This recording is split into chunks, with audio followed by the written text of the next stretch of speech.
নারীরা যাতে রাগ না করে, নারীদেরকে বুঝ দেওয়ার জন্য আল্লাহ সব নারীদের নামে আলাদা একটা সূরা দিলেন।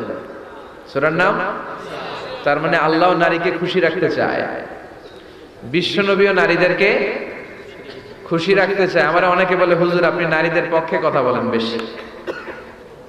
আমি সবার পক্ষেই বলি, যার যেটা অধিকার তাকে সেটা দিতে হবে, ঠিক কিনা? নারীরা সম্মানিতা, তাদেরকে সম্মান দিতে হবে। বিশ্বনবী তাদেরকে সম্মান দিতেন। মায়েশাকে বিশ্বনবী সবসময় আগে সালাম দিতেন। সুবহানাল্লাহ পড়ে।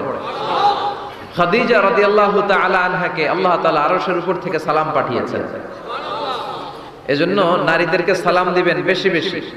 ঘরে সুখ শান্তি নাই, অনেকে বলে ঘরটা নাকি জাহান্নামের টুকরা, কারণ সালাম নাই। সালাম মানে শান্তি। সালাম মানে কি? সালাম মানে, চিল্লায় বলেন, জান্নাতীরা যখন জান্নাতে ঢুকবে, ফেরেশতারা জান্নাতীদেরকে কি বলবে? সালাম, শান্তি। Enter the paradise with peace and security. শান্তি এবং নিরাপত্তার সাথে জান্নাতে ঢুকে যান। এজন্য ঘরটারে শান্তিময় বানাতে চাইলে সালাম দিতে হবে। কি দিতে হবে? আজ থেকে স্ত্রীকে সালাম দিবেন তো?